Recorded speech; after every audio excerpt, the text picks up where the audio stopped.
હર હર મહાદેવ ભક્તો, ગોગાની વાતો ચેનલમાં આપ સૌનું ફરી એકવાર હાર્દિક સ્વાગત છે. મિત્રો, હિન્દુ ધર્મમાં અમુક દિવસો એટલા પવિત્ર અને શક્તિશાળી માનવામાં આવે છે કે તે દિવસે કરેલું નાનકડું પુણ્ય પણ 1000 ગણું ફળ આપે છે. આવો એક મહાન અને પવિત્ર દિવસ એટલે અખાત્રીજ, જેને આપણે અક્ષય તૃતીયા પણ કહીએ છીએ. આ વર્ષે 19 એપ્રિલ 2026ના રોજ અક્ષય તૃતીયાનો મહાપર્વ આવી રહ્યો છે. મિત્રો, અક્ષયનો અર્થ થાય છે કે જેનો ક્યારે અક્ષય ન થાય, એટલે કે જે ક્યારે ખૂટે નહીં. આ દિવસે તમે જે પણ પુણ્ય કરો છો, દાન કરો છો કે જે પણ શુભ કાર્ય વસ્તુ ઘરમાં લાવો છો, તેમાં કાયમ માટે બરકત રહે છે અને તે 7 પેઢી સુધી ખૂટતી નથી. ઘણા લોકોને એવું લાગે છે કે અખાત્રીજના દિવસે માત્ર સોનું કે ચાંદી ખરીદવાથી જ માતા લક્ષ્મી પ્રસન્ન થાય છે, પણ મિત્રો, આજના મોંઘવારીના જમાનામાં દરેક વ્યક્તિ માટે સોનું ખરીદવું શક્ય નથી હોતું. તો શું ગરીબ કે મધ્યમ વર્ગના લોકો પર માતા લક્ષ્મીની કૃપા નહીં થાય? ના મિત્રો, એવું બિલકુલ નથી. શાસ્ત્રોમાં એવી કેટલીક અત્યંત સસ્તી અને ચમત્કારિક વસ્તુઓ બતાવવામાં આવી છે, જે જો તમે આ 19 એપ્રિલે તમારા ઘરમાં લઈ આવશો તો સાક્ષાત લક્ષ્મી માતા દોડતા તમારા ઘરમાં વાસ કરશે અને રાતોરાત તમારો નસીબ ચમકી જશે. આ વિડીયોમાં આગળ વધતા પહેલા, જો તમે સાચા હૃદયથી ઈચ્છતા હો કે માતા લક્ષ્મી તમારા ઘરમાં હંમેશા બિરાજમાન રહે, તો આ વિડીયોને એક લાઈક જરૂર કરી દેજો અને કોમેન્ટમાં જય માતાજી જરૂર લખજો. અને હા, આપણી ચેનલ આ ગોગાની વાતો ચેનલને સબસ્ક્રાઈબર કરવાનું ભૂલતા નહીં. તો મિત્રો, આવો સૌથી પહેલા જાણીએ કે જો તમે સોનું ચાંદી નથી ખરીદી શકતા, તો તમારે આ 19 એપ્રિલ 2026ના દિવસે કઈ સસ્તી પણ પ્રભાવશાળી વસ્તુઓ ખરીદીને ઘરે લાવવી જોઈએ. સૌથી પહેલી વસ્તુ છે જવ. મિત્રો, ધર્મશાસ્ત્રો અનુસાર જવને સોના સમાન જ પવિત્ર માનવામાં આવે છે. પૃથ્વી પર ઉગેલું સૌથી પહેલું અન્ન જવ જ હતું. ભગવાન વિષ્ણુએ જવ અત્યંત પ્રિય છે. અક્ષય તૃતીયાના દિવસે તમારે માત્ર 10-20 રૂપિયાના જવ બજારમાંથી લાવીને તેને ભગવાન વિષ્ણુ અને માતા લક્ષ્મીના ચરણોમાં અર્પણ કરવા જોઈએ. પૂજા પછી આ જવને લાલ કપડામાં બાંધીને તમારી તિજોરીમાં કે ધન રાખવાની જગ્યાએ મૂકી દેજો. મિત્રો, વિશ્વાસ રાખજો કે આખો વર્ષ તમારા ઘરમાં પૈસાની રેલમછેલ રહેશે અને ક્યારેય અન્નની કમી નહીં આવે.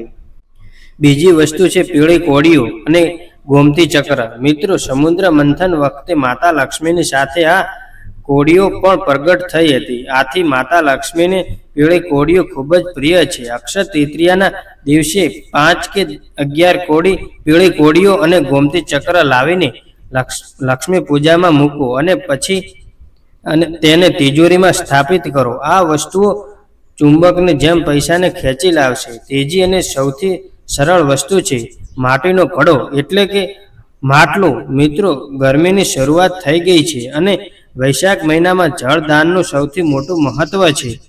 અખાત્રીજના દિવસે એક નવો માટીનો ઘડો ખરીદીને ઘરમાં લાવવો ખૂબ જ શુભ માનવામાં આવે છે. આ ઘડામાં પાણી ભરીને કોઈ બ્રાહ્મણ કે ગરીબ વ્યક્તિને દાન કરવાથી અક્ષય પુણ્યની પ્રાપ્તિ થાય છે. આનાથી તમારા પિતૃઓ પણ શાંત થાય છે અને તમને આશીર્વાદ આપે છે.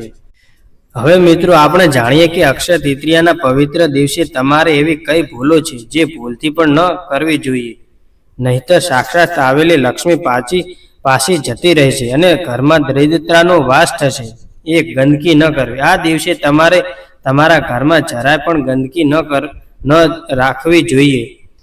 અખાત્રીજના દિવસે સવારે વહેલા ઉઠીને પૂરા ઘરની સાફ સફાઈ કરી લેવી જોઈએ, કારણ કે માતા લક્ષ્મી ક્યારેય અશુદ્ધ જગ્યાએ વાસ નથી કરતા. પણ એક વાતનું ખાસ ધ્યાન રાખજો કે સૂર્યાસ્ત પછી ક્યારેય ઘરમાં કચરો કે સાવરણી કાઢવી નહીં.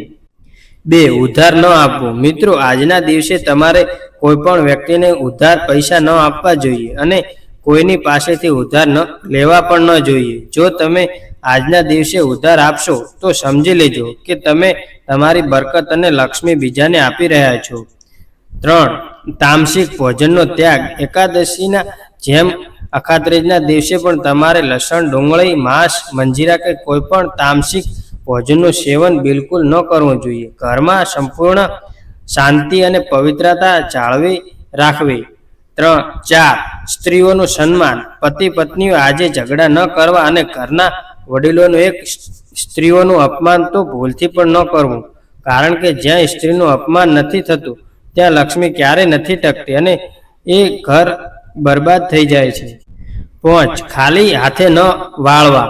જો તમારા દરવાજે આજે કોઈ ગરીબ, સાધુ કે ગાય માતા આવે તો તેને ખાલી હાથે ન વાળવા, તેમને ભોજન કે પાણી જરૂર આપવું. મિત્રો, અક્ષય તૃતીયાના દિવસે કરવામાં આવતા દાનનું વિશેષ મહત્વ છે. આ દિવસે કાળઝાળ ગરમી પડતી હોય છે, તેથી તમે છત્રી, પગરખાં, ચંપલ, પાણી પીવડાવવા માટે માટલું, ગાયો માટે લીલો ચારો, શરબત કે ગરીબોને અન્નનું દાન કરી શકો છો. આ દિવસે કરેલા દાનનું ફળ તમને આ જન્મમાં જ તો મળશે, પણ આવતા જન્મો સુધી તમારું પુણ્ય અક્ષર રહેશે. ગાય માતાને પોતાના હાથે ગોળ અને રોટલી અચૂક ખવડાવજો. તમારી દરેક મનોકામના ગાય માતા પૂરી કરશે. તો મિત્રો, આવો હવે જાણીએ કે એક એવા ચમત્કારી મહા ઉપાય વિશે જે તમારે 19 એપ્રિલની સાંજે ખાસ કરવાનો છે. અક્ષય તૃતીયાની સાંજે જ્યારે સૂર્યાસ્ત થઈ જાય ત્યારે તમારા ઘરના મુખ્ય દરવાજાની જમણી બાજુ ઘીનો અથવા તલના તેલનો એક દીવો અચૂક પ્રગટાવજો. આ દીવાની અંદર થોડુંક કેસર અથવા એક લાલ દોરો નાખી દેજો. ત્યારબાદ તમારા ઘરના પૂજા મંદિરમાં બેસીને સાચા હૃદયથી શ્રી સૂચક કે કનક ધારા શસ્ત્રોનો પાઠ કરજો. જો તમને પાઠ વાંચતા ન આવડતો હોય તો મોબાઈલમાં વગાડીને ધ્યાનથી સાંભળશો તો પણ ચાલશે. સાથે જ ભગવાન શ્રી હરિ, વિષ્ણુ અને માતા લક્ષ્મીને દૂધથી ખીરનો ભોગ લગાવજો, જેમાં થોડી એલચી અને કેસર નાખેલું હોય. મિત્રો, આ નાનકડો ઉપાય જો તમે સાચી શ્રદ્ધાથી કરી લેશો તો તમારી ધીકતી કમાણી શરૂ થઈ જશે, બંધ પડેલા વેપાર ચાલવા લાગશે અને દેવામાંથી કાયમ માટે મુક્તિ મળી જશે. આશા રાખું છું કે અખાત્રીજ વિશેની આ અત્યંત મહત્વપૂર્ણ જાણકારી તમને પસંદ આવી હશે. જો તમને વિડીયો ગમ્યો હોય તો તેને વધુમાં વધુ શેર કરો, જેથી બીજા ભક્તોને પણ આનો લાભ મળી શકે. તમારા જીવનમાં સદા સુખ શાંતિ બની રહે તેવી ભગવાન વિષ્ણુ અને માતા લક્ષ્મીને પ્રાર્થના. કોમેન્ટમાં જય માતા લક્ષ્મી, જય વિષ્ણુ ભગવાન અને હર હર મહાદેવ લખવાનું ન ભૂલતા. અને આપણે ચેનલ ગોગાની વાતોને સબસ્ક્રાઈબ કરી લે, જેથી આવા સચોટ વાસ્તુશાસ્ત્ર અને ધાર્મિક વિડીયો તમને રોજ મળતા રહે. તમારો દિવસ શુભ રહે. જય ગોગા મહારાજ. ધન્યવાદ મિત્રો. અને આપણે ચેનલને સબસ્ક્રાઈબ કરજો, ગોગાની વાતો ચેનલને, જેથી કરીને સૌથી પહેલા વિડીયો તમને મળે. ધન્યવાદ. જય માતાજી.